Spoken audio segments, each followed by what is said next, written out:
Et on est parti pour ce cinquième match. Alors on va avoir Maximus en attaque avec Rome contre Oda avec Arvern en défense. Et ce qui est extrêmement important pour ce match, c'est que déjà Oda est vraiment bien placé puisqu'il est troisième avec +5 et il suit de près Anviki et Hydra qui sont respectivement à 6 et 7. Mais ce qui est super intéressant pour ce match, c'est qu'on va avoir des généraux qui sont tous les deux niveau 4, donc beaucoup de points à se faire en plus de la bataille en elle-même en tuant le général adverse. Et nous voilà partis pour ce nouveau match. Alors, encore du Romain et encore de l'Arverne.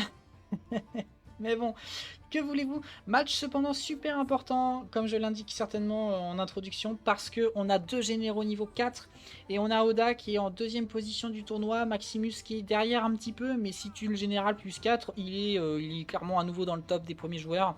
Donc là, un match extrêmement important. Nous avons donc Maximus qui joue en attaque Rome avec une ligne de corde d'Evocati. Et chose très intéressante que j'ai remarqué, c'est qu'ils a level up. Donc là, on a vraiment du tout.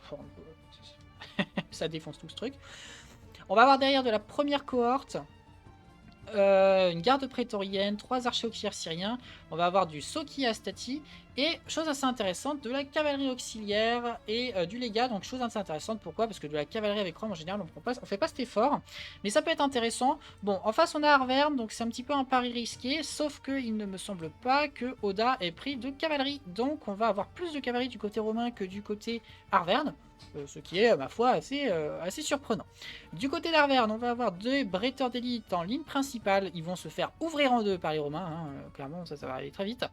4 guerriers celtes, 4 autres bretteurs d'élite, et puis on va avoir des frondeurs celtes derrière avec un guerrier fidèle en général, et comme nous l'avions vu tout à l'heure, deux chasseurs gaulois dans le bac. Va falloir faire attention à la cavalerie, à pas se faire spot par elle, mais sinon, bon, on va voir. Alors la balance est clairement en la faveur de Oda pour le nombre certainement. Je n'en serais pas si sûr. Je n'en serais pas si sûr. On a effectivement pas mal de guerriers de bretteurs d'élite, donc c'est de la très bonne unité d'infanterie. C'est juste qu'elle fait mal son taf en ligne, je trouve, mais c'est une très bonne ligne de contournement. Enfin, une très bonne infanterie de contournement, pardon. Mais donc le nombre peut permettre potentiellement d'avoir les Romains en 2 contre 1 à chaque fois. Va falloir faire attention parce qu'on a quand même de la ressource du côté romain. Et puis en plus on a une cavalerie. On a une cavalerie donc on peut un peu embêter les archers, les frondeurs derrière. Donc on va être obligé de détacher des troupes pour les protéger. Il y en aura moins sur la ligne. Bref, ça peut être un combat assez intéressant. Et nous allons voir comment vont s'en sortir nos deux petits joueurs. On est reparti, voilà, j'ai fait une pause au niveau de l'enregistrement, pas au niveau du montage, hein, donc c'est un petit peu, voilà, c'est mal fait, vous me voyez faire alt-tab et tout, je suis désolé. J'ai pas envie de prendre du temps à faire du montage là-dessus, je pense que ça va se faire assez bien. Je vais rajouter l'introduction, la musique, et puis je vais pas m'embêter à regarder les matchs. Donc pour l'instant, voilà, je me limite à ces sessions de montage là. Donc on a Rome qui s'est mis en avant, alors évidemment Rome est en attaque. Après, voilà, avec Oda et les Arvernes, on se montre plutôt offensif, on va chercher l'adversaire. Et, euh, et ça peut valoir le coup, pas la peine de faire traîner ce combat, hein. Je pense que de toute façon, une fois engagé, il va être engagé de lui-même, il n'y aura pas beaucoup de mouvements de cavalerie, donc on n'a pas besoin de temporiser ni rien, ça va s'engager, et puis il y aura des mouvements de contournement avec les troupes qu'on peut. Mais de toute façon, le combat va bien commencer un moment, donc je comprends qu'on s'impatiente et qu'on balance un peu la sauce. Donc on a beaucoup plus de tireurs du côté Arverne, mais de très loin, de très mauvaise qualité par rapport à ce qu'a Rome. Maintenant, bon, la qualité peut faire la quantité. Et la quantité peut faire la qualité sur Rome 2 comme on l'a vu ou pas vu justement dans ce tournoi. Parfois on a été plutôt surpris. Nous allons voir donc ensemble comment ça va se passer. Alors juste j'aimerais savoir où le... Bah voilà justement c'est ça que je cherchais. Où il mobilise sa garde prétorienne. Donc il va plutôt l'envoyer sur le flanc gauche. Pourquoi pas, pour privilégier un flanc, c'est surtout que c'est des contournements, je pense, qui effraient principalement Maximus, donc c'est clair que ça peut être tout à fait légitime de faire ça. Alors, prudemment, mais sûrement, je pense que Oda avance gentiment ses chasseurs gaulois, pardon, pour ne pas, surtout pas les faire spotter trop vite. Alors, ce qui est intéressant, c'est que du coup, on va quand même avoir un général beaucoup plus fragile du côté romain, alors qu'il a la même valeur que le général de Oda. Alors, évidemment, hein, il a choisi Rome alors qu'il sait très bien qu'on a que des généraux pas terribles, donc c'est un pari hein, fait de la part du joueur. Il y a pas de voilà, il faut pas le pleurer, hein, c'est un choix qu'il fait. Hein. C'est clair que c'est plus compliqué de tuer un guerrier fidèle que de tuer un légat, mais oh la vache, en plus que j'avais pas vu, mais niveau 3. Ah ouais, bah les guerriers fidèles, là, ça va faire vraiment très très beau quoi. Bon, alors là, les archers, il serait temps de les ramener gentiment, parce que sinon, ils seront jamais là à temps. Mais le combat va pas tarder à s'engager. Bah, le combat de tir est engagé. Alors, je suis plutôt curieux de voir comment ça va se passer, ce combat de tir. À mon avis, Rome va gagner, mais il y aura des pertes quand même. Il y aura des pertes. Parce que bon, ça il n'y a pas d'armure. Alors que ça en a quand même. Alors, ce sont des frondeurs. Et ils sont plus nombreux. Mais là, on parle d'archers qui vont pouvoir utiliser tir de précision. D'ailleurs, ils l'ont fait. Donc, ça peut vraiment faire beaucoup de dégâts. Alors, à voir encore une fois si ça suffira. Ici, on a une perte. 0, 0. 3, 2, 0 et 3. Bon, c'est plutôt kiff-kiff à voir. Alors ici, on a voilà, on a Maximus qui commence à aller chercher ça. Alors bon, alors ça c'est 4 guerriers celtes, hein. C'est complètement pourri. D'autant plus qu'on a une garde prétorienne ici, mais appuyée par une cavalerie en plus. Il y a moyen de faire quelque chose. Après, ça a largement affaibli la ligne principale de Maximus, qui perd quand même 3 unités d'infanterie, dont la garde prétorienne. Donc il va falloir tenir la distance. Alors je pense que ce que c'est, je me demande là si ce que n'essaye pas de faire Oda, c'est tout simplement d'aller pêcher le général de Maximus. Encore une fois, on a une capacité qui permet de se planquer, en plus positionnement en guérilla, on essaie directement d'aller chercher le général. Ça peut être intelligent, Kevin 4 points, après tout, même si Oda perd et qu'il perd 2 points, même si tu le général, il gagne plus de points quand même. Donc il reste dans les pôles position de la partie, hein, du tournoi, parce que là il a plus 6, non plus 5, pardon, plus 5, Anguigui plus 6 et Hydra plus 7, il est encore relativement de mort. Hein. Alors le combat de tir se passe plutôt mal du côté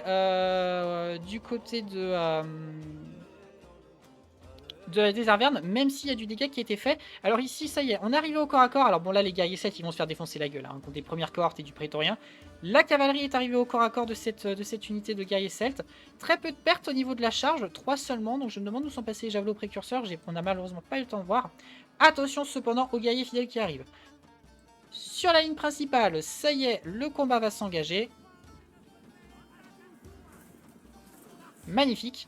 Et donc ça y est, ça commence à se préciser. Alors le général romain qui s'est planqué un petit peu sur la droite.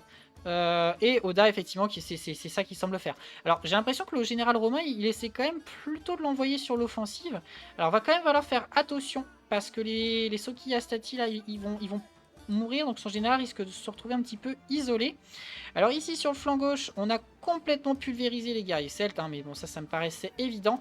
On a le guerrier fidèle qui est là, et là par contre, gros avantage pour Maximus, parce que du guerrier fidèle contre du prétorien, c'est quand même relativement kiff-kiff. Bon là, va falloir tenir un petit peu le coup.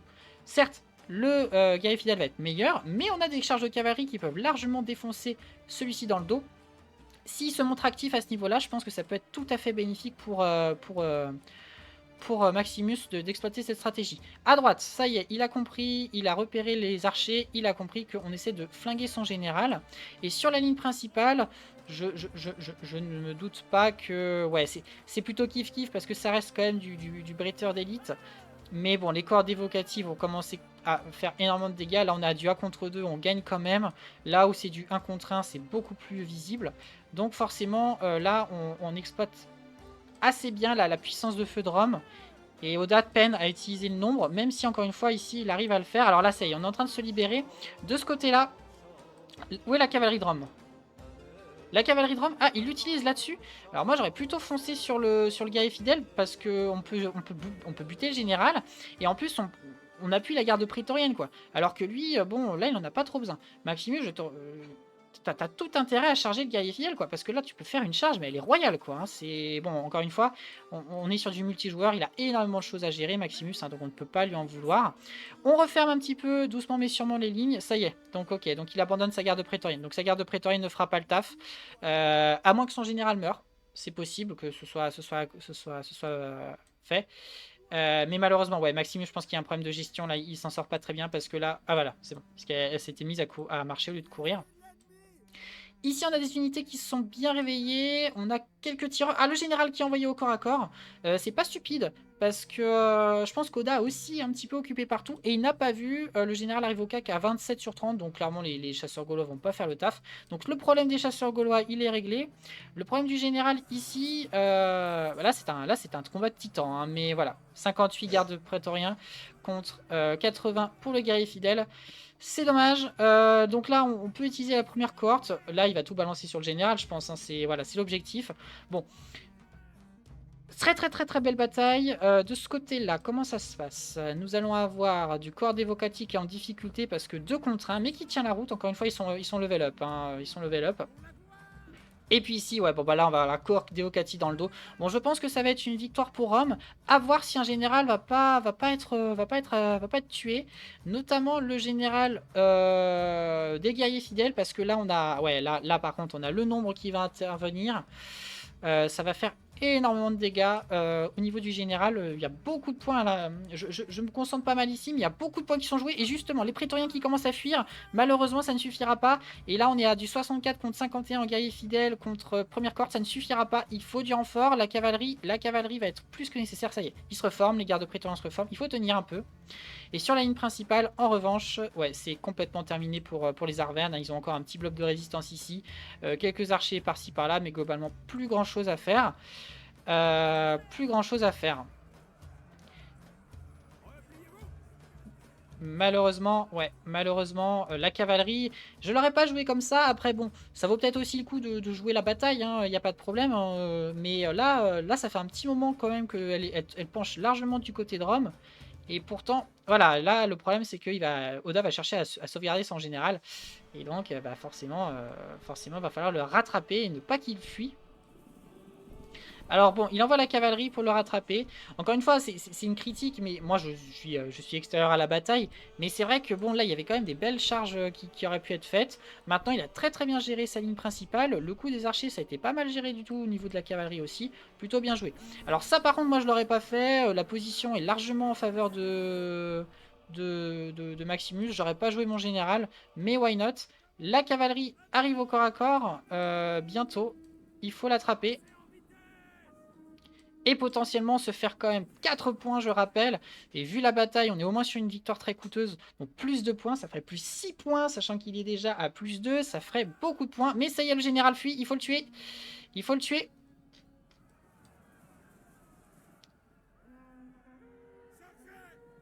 Il faut le tuer.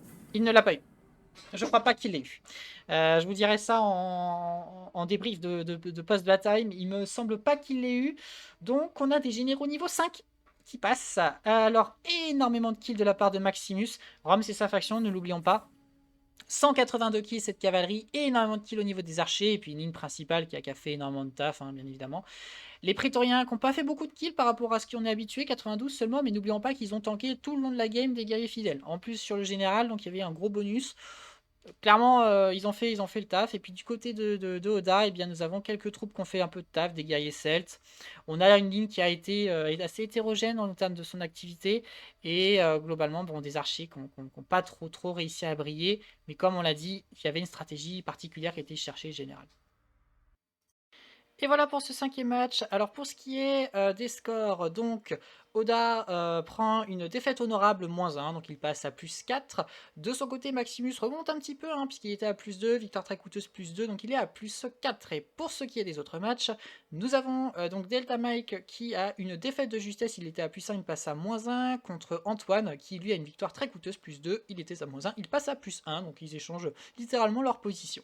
Et enfin, par contre, autre très gros match, Pépouze et Andigi. Alors Pépouze a une victoire de justesse +3, mais il a réussi à tuer le général de Andigi qui valait 3 points. Donc celui-ci gagne +6, il était à +2, il passe à +8 et il passe premier du tournoi, juste devant Hydra. De ce côté, Inviki perd donc sa 2e place, mais en revanche, il reste encore largement dans la course, puisque sa défaite de justesse, -2, ne lui enlève donc que -2, il était à +6, il passe à +4, donc il est à égalité avec 3 autres personnes, très très proches du podium.